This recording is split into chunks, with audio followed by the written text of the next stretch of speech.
Hey, welcome to my channel. First, we have to write Facebook profile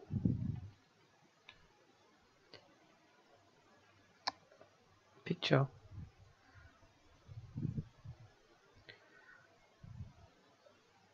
These are the actual sizes for Facebook profile picture. And just click on it.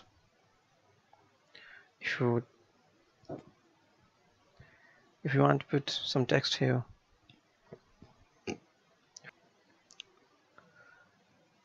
I'm going to use this.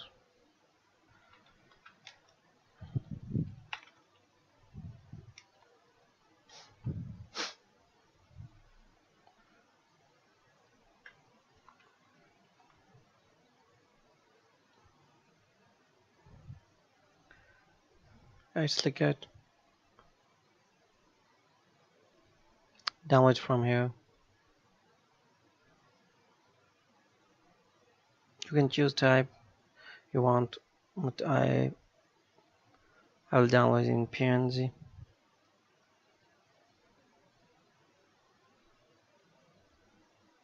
Yep, it's downloaded. Now we're going to upload it here.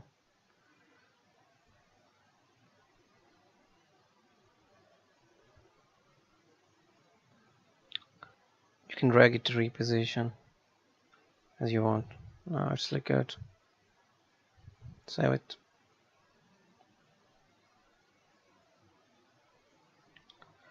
Actually good. Thank you.